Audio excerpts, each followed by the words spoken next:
Hello students, आज हम पढ़ेंगे क्लास 10th एक्सरसाइज 6.2 एनसीईआरटी के एग्जांपल्स।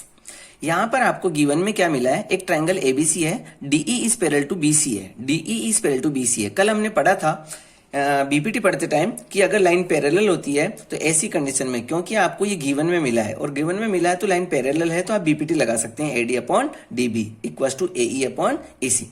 मैं यहाँ लिखता हूं बिकॉज डीई पैरेलल है बीसी के, और जब पैरेलल होती है लाइन तो आप वहां बीपीटी यूज कर सकते हैं। तो यहां पर बीपीटी में आंसर क्या आएगा, AD upon DB equal to AE upon EC, AD upon DB equal to AE upon EC,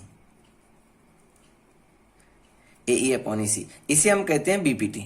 but हमें ये आंसर नहीं लाना है, हमें एडी अपॉन डीबी नहीं लाना है, एडी अपॉन डीबी नहीं लाना है, बल्कि हमको एडी अपॉन एबी लाना है, AD upon AB, AD upon AB लाना है और एई अपॉन एसी लाना है। ऐसा हम क्या क्या करें जिससे हमारा आंसर आ जाए। चलिए देखिए, आपकी जो रिक्वायरमेंट है वो डीबी नहीं है, आपकी रिक्वायरमेंट एडी है, एडी, और ये डीबी आपकी रिक्वायरमेंट नहीं है। जो आपकी रिक्वायरमेंट होती है उसे मैं डिनोमिनेटर में रखूंगा, यानी एडी डिनोमिनेटर में रखूंगा।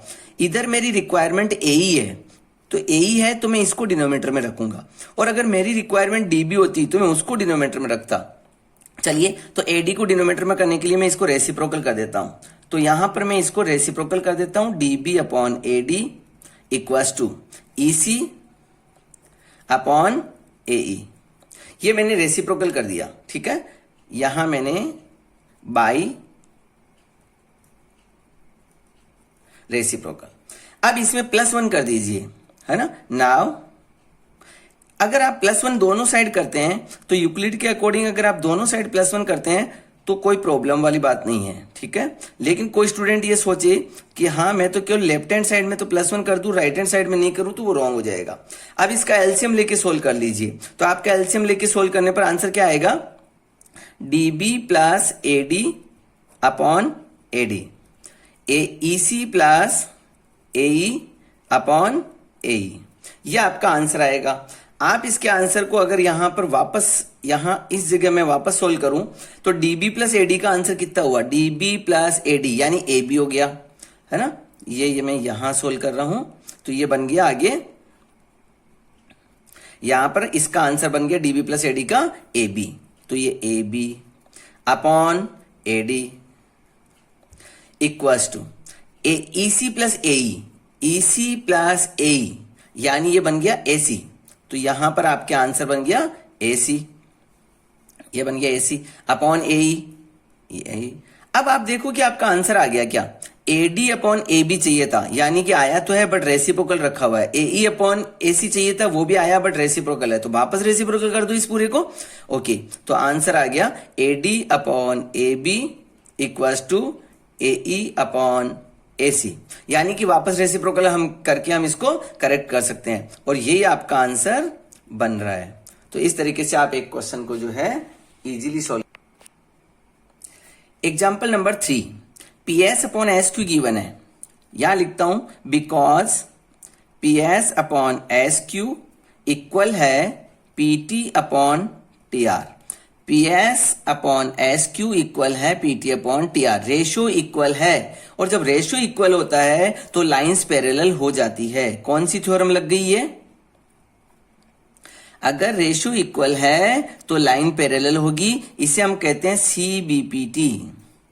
यहां पर मैंने थ्योरम यूज किया है CBPT। जब भी रेशियो इक्वल होंगे, this upon this equal to this upon this, तो लाइन पैरेलल होगी। अगर लाइन पैरेलल है तो इसका मतलब ये एंगल इसके इक्वल होगा। मान लो मैं इसका नाम 1 रख दूं, इसका 2 रख दूं, इसका 3 रख दूं, तो क्योंकि लाइन पैरेलल है तो इसका मतलब एंगल 1 इक्वल है एंगल 2 के, ऑल्टरनेट एंगल्स, 1 वाला 2 के इक्वल है।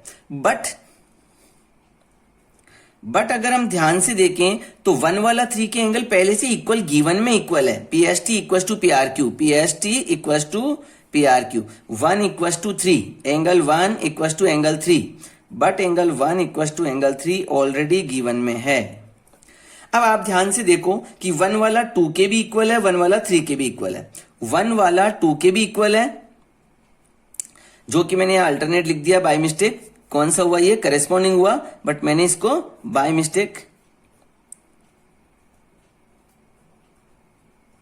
करेस्पॉन्डिंग, 1 वाला 2 के इक्वल है, ठीक है, करेस्पॉन्डिंग एंगल, 1 वाला 3 के इक्वल है, गिवन में है, यानी कि ये 1 वाला 2 3 तीनों आपस में इक्वल हो गए।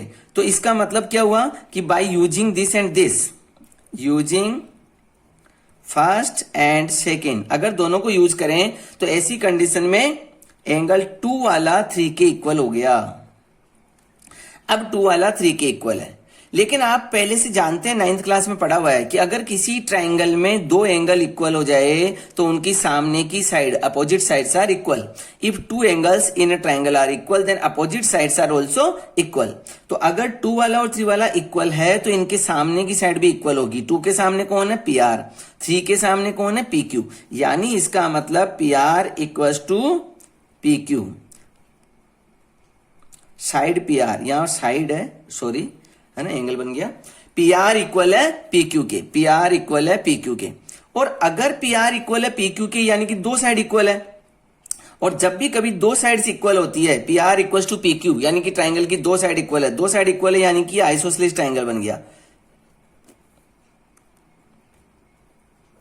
है ना, P R equal to P Q, P R equal to P Q, because 2 sides are equal, और अगर 2 sides are equal then it is isosceles triangle होता है। तो इसका मतलब triangle P Q R is isosceles triangle, triangle P Q R is, और यही आपका आंसर है जो आपको प्रूव करना था। Example number 2, ABCD is a trapezium with AB parallel to DC, AB parallel है किसके, DC के। E and F are points on non-parallel sides AD and BC respectively such that EF is parallel to AB, EF is parallel to AB। देखो first में बोला कि AB parallel है DC के, अब बोल रहा है ये भी पैरेलल है, यानी कि तीनों ही लाइनें पैरेलल है। आपको करना क्या है, AE upon ED, AE upon ED equals to BF upon FC, है ना, AE upon ED equals to BF upon FC। अब कई बच्चे सोचेंगे कि सर ये तो डायरेक्ट बीपीटी लग रहा है, नहीं लग रहा है। पहली बात तो आपको एग्जाम में ये डायग्राम नहीं मिलेगा, आपको खुद को क्वेश्चन पढ़ करके ये डायग्राम बनाना पड़ेगा कि एक ट्रेपेजियम बनाना है, ये लाइन भी नहीं मिलेगी, आपको खुद को बाई कंस्ट्रक्शन ये काम करना पड़ेगा, ये लाइन यहाँ ज्वाइन करानी पड़ेगी। अब आप कहेंगे ये लाइन क्यों ज्वाइन कराई, ये लाइन इसलिए ज्वाइन कराई है कि ट्रेपेजियम में बीपीटी नहीं लगेगा, मैं अगर यहाँ लाइन करके इसको ट्राइंगल डिक्लेयर कर दूं तो क्योंकि एडीसी एक ट्राइंगल हो जाएगा तो यहाँ बीपीटी बन जाएगी और एबीसी में भी एक बीपीटी बन जाएगी। चलो स्टार्ट करते हैं किस प्रकार से हमारा क्वेश्चन होने वाला है, ठीक है। In triangle ADC, in triangle ADC, अब आप देखेंगे कि यहां ये जो ईजी है वो पैरेलल है डीसी के, बिकॉज ईजी पैरेलल है डीसी के। क्यों है तो उसका रीजन दीजिए कि ये गिवन में है, और अगर लाइन पैरेलल है तो इसका मतलब AE upon ED equal to AG upon GC BPT लग जाएगा, ठीक है। बिकॉज ये लाइन पैरेलल है तो AE upon ED equal to AG upon GC, तो therefore AE upon ED, AE upon ED equal to AG upon GC, इसे हम कहेंगे बीपीटी। अब बात आती है कि हम तो सिर्फ इस ट्राइंगल में काम किए, हमें तो पूरे ट्रेपेजियम में करना था, तो अब इस ट्राइंगल में एंटर कर दीजिए। नाउ इन ट्राइंगल ABC, अब इसमें बीपीटी कहां बन रही है, जहां लाइन पैरेलल होगी। कौन सी लाइन पैरेलल है, AB parallel to GF, because AB parallel to GF parallel है।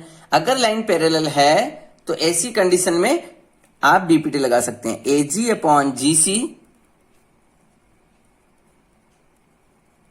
Equals to BF upon FC, BF upon FC। अब यहां फिर से बीपीटी बन गया, जो ये आप लिख दीजिए बीपीटी। अब आप ध्यान से देखिए कि आपका आंसर जो लाना था वो रिक्वायरमेंट कंप्लीट हो गई क्या। AE अपॉन ED इसमें आ गया, BF अपॉन FC वो भी इसमें आ गया, बट एक ऐसा टॉपिक है जो कॉमन है, AG upon GC, AG upon GC, यानी कि अगर मैं दोनों को मर्ज कर दूं इक्वेशंस को यूजिंग फर्स्ट एंड सेकेंड। अगर आपको वीडियो पसंद आता है तो इसे लाइक जरूर करें, सब्सक्राइब जरूर करें प्लीज। दोनों को मर्ज कर देंगे तो मर्ज करने पर एजी अपॉन जीसी तो आपस में कैंसिल आउट हो जाएगा, ठीक है। बट रिमाइंडर क्या बचेगा, फर्स्ट इक्वेशन में इसके कैंसिल आउट होने पर रिमाइंडर बचेगा एई अपॉन ईडी, और सेकेंड इक्वेशन जो है उसमें से एजी अपॉन जीसी कैंसिल आउट हो जाएगा तो आपका रिमाइंडर बचेगा। अब आप देखिए कि आपका आंसर कंप्लीट हो गया है। देखो मिलाइए, AE upon ED, AE upon ED equals to BF upon FC, hence proved, यानी आपने आंसर कंप्लीट कर दिया है। तो इस तरीके से आप इसको कंप्लीट कर सकते हैं।